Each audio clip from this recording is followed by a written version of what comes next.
The fire was the heart of the clan.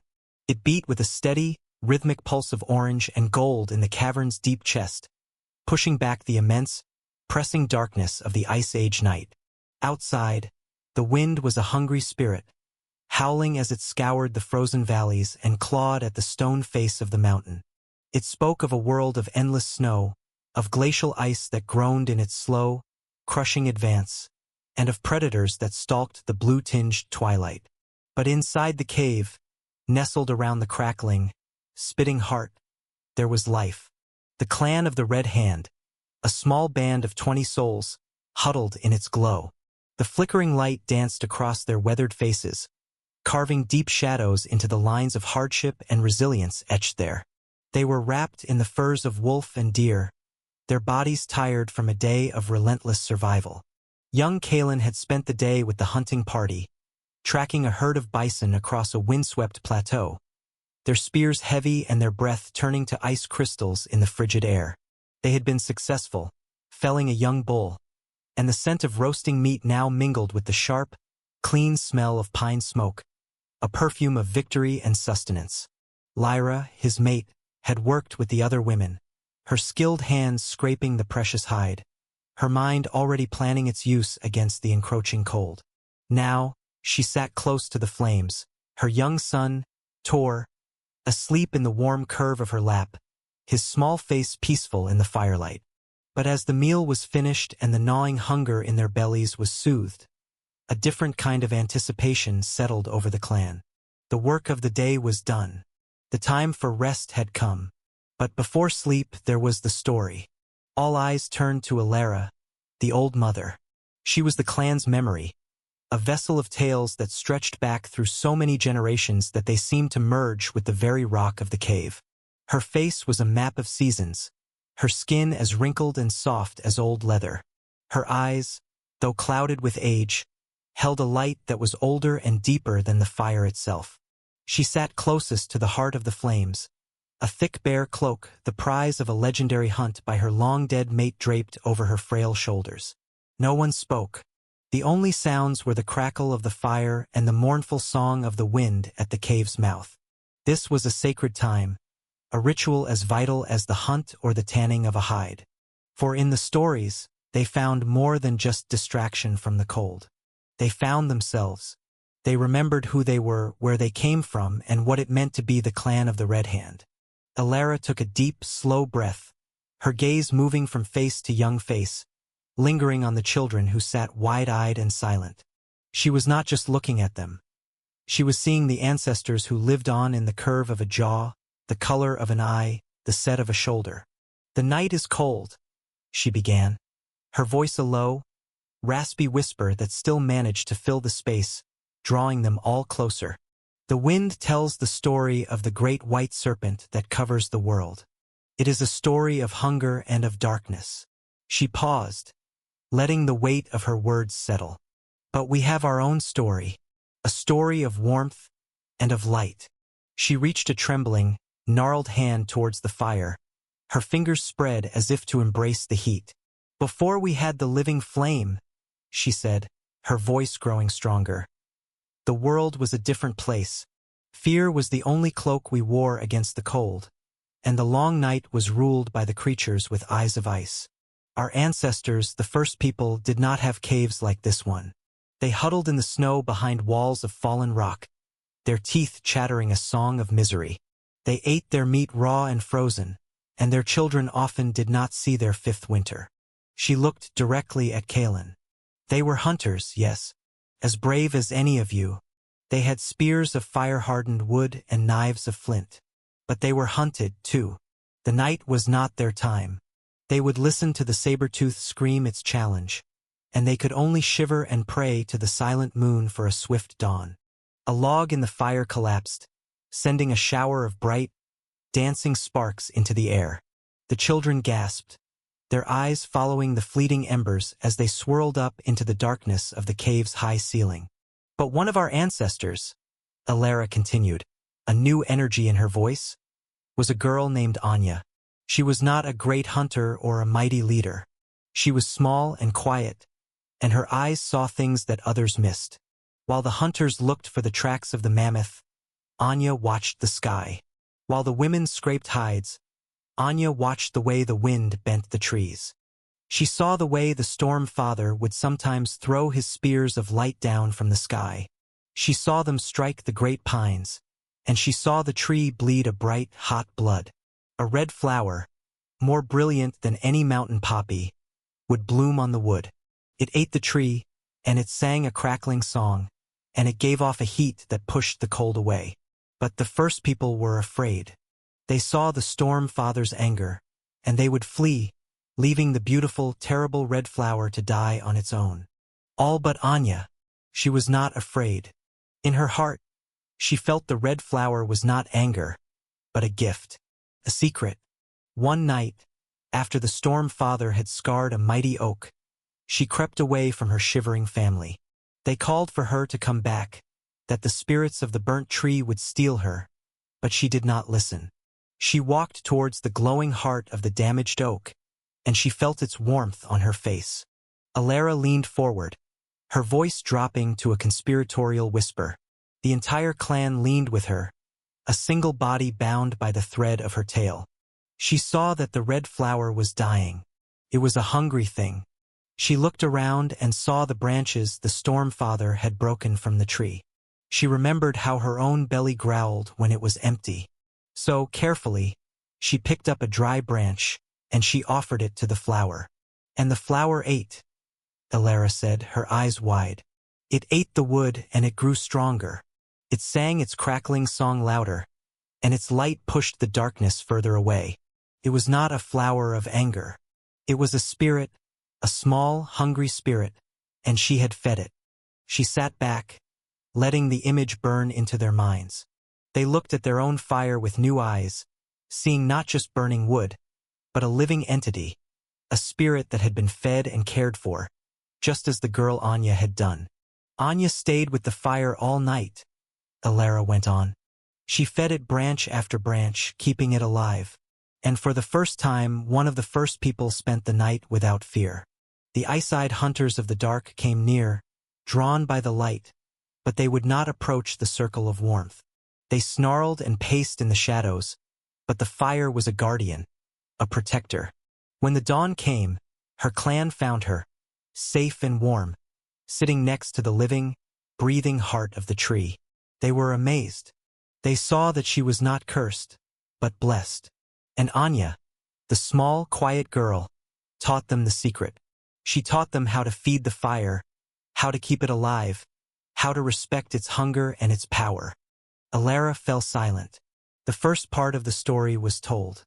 It was a tale they all knew, but hearing it again from her lips gave it life. It was not just a story. It was their history, their identity. They were the children of Anya, the keepers of the flame.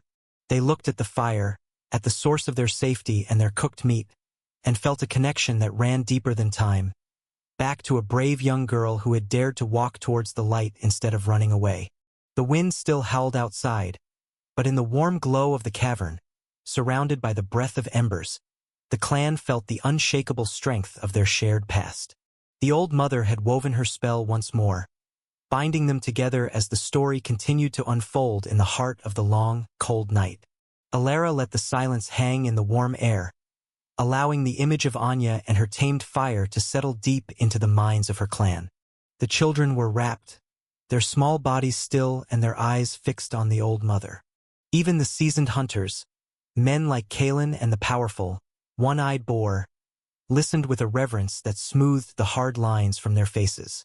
This was the milk of their spirit, the story that nourished their courage. Anya's gift changed the world for the first people. Alara continued, her voice regaining its rhythmic cadence. With the living flame as their companion, they were no longer just creatures of the day.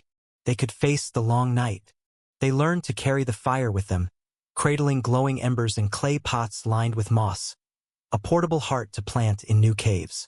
The fire gave them better spears, with tips hardened to stone in its heat. It cooked their meat, unlocking its strength and chasing the sickness from their bellies.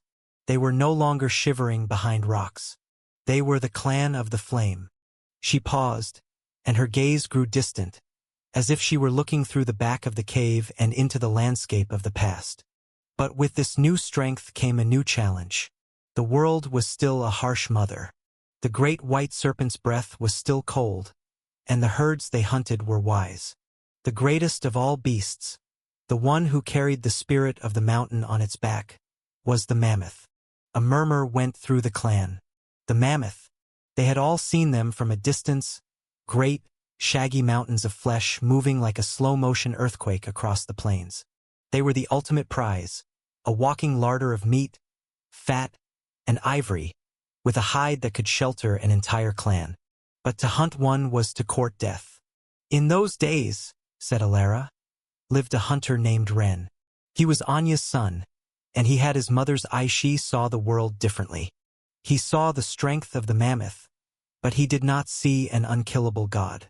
He saw a beast, and he knew that all beasts had a weakness.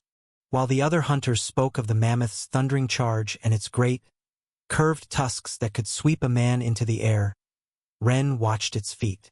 He watched its path. He saw that, for all its power, it was a creature of habit.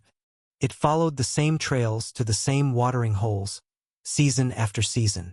Ren knew that the strength of one man's arm, or even 10 men's arms, was not enough. The mammoth's hide was too thick, its life force too strong. He knew they could not fight the beast with muscle. They had to fight it with their minds. Kalen leaned forward, his elbows on his knees. This part of the story always resonated with him. It was the birth of the hunter's cunning, the wisdom he tried to emulate every time he stalked his prey. Ren took the other hunters to a narrow pass, a place where the mammoth trail wound between two high walls of rock. "We will not go to the mammoth," he told them. "We will make the mammoth come to us." For days they worked. They did not sharpen spears. Instead, with sharpened sticks and the shoulder blades of bison, they dug. They dug a great pit in the middle of the trail, deep and wide, and they covered it with a clever web of branches, leaves, and snow, so that it looked like solid ground. Then they waited. Ren sent the fastest runners to the plains to find the herd. The runners did not attack. They were like wolves, harassing the edges of the herd, making noise, appearing and disappearing, guiding the great beasts without them even knowing it. They pushed the herd, slowly, patiently, towards the pass. And as the sun began to set, the lead matriarch, old and wise, guided her family down the familiar path. Alara's hands moved as she spoke, shaping the scene in the air. The clan could see it. The narrow pass, the setting sun painting the rocks red, the growing rumble of the approaching herd. The matriarch was cautious. She stopped at the edge of the covered pit. She sniffed the air. She could sense that something was wrong. The ground did not smell right. The other mammoths grew restless behind her. But then, from the rocks above, Ren and his hunters let out a great cry and hurled burning branches down into the pass behind the herd. The mammoths panicked. The fire, their ancient fear, was behind them. The only way was forward. The matriarch, in her fear, forgot her caution. She surged forward, and the ground gave way beneath her. She fell into the pit with a scream that shook the mountains. The rest of the herd, in a frenzy of terror, scattered and fled. The hunters had done it. They had captured the spirit of the mountain, not with brute force, but with patience, with knowledge, and with the gift of fire. Ren was the first to look down into the pit at the great beast, trapped and helpless. He did not see a monster. He saw a gift. He saw meat to feed the children, a hide to shelter the elders, and tusks to be carved into tools and totems. He raised his spear, and he gave thanks to the mammoth spirit for its sacrifice, promising that no part of it would be wasted. And the clan of the flame became the clan of the mammoth. The story was over. The final words hung in the air, as potent as the scent of smoke. Alara was breathing heavily, the effort of the long telling having taken its toll. Lyra rose quietly and brought her a horn of water, which the old woman accepted with a grateful nod. Around the fire, the clan was silent, but it was a thoughtful, resonant silence. Young Tor had woken in Lyra's lap and had listened to the last part of the tale, his eyes wide. He looked from Alara to his father, Kalen. "Is the story true?" he whispered, his voice small in the vastness of the cave. Kalen reached out and rested his large, calloused hand on his son's head. "It is more than true," he said, his voice rumbling with emotion. "Look around you, little one." He gestured to the fire, the heart of their home. "That is Anya's fire. It keeps us warm because she was brave." He pointed to the thick hide that served as a curtain against the wind at the cave's entrance. "That is from a bison, hunted with the cunning of Ren. It keeps the wind out because he was clever." He then touched the smooth, carved mammoth tusk that lay beside Alara, a sacred object etched with the lines of their lineage. "And that is the echo of the great mammoth. It reminds us that we are strong, not just in our arms, but in our minds." He looked into his son's eyes. "These stories are our spears and our shields. They feed our spirit just as the meat feeds our bodies. They are passed from the old mother to us, and from us to you. One day you will sit by this fire, and you will tell your children of Anya and Ren. You will tell them of us. This is how we live forever, Tor. This is how we push back the darkness." The fire crackled, casting their shadows long against the stone walls, shadows that danced and flickered, seeming to merge with other, older shadows painted there long ago, the faded red ochre outlines of hands, of bison, of mammoths. The ancestors were listening, and in the heart of the great, cold night, the clan was whole, bound together by the invisible, unbreakable threads of story.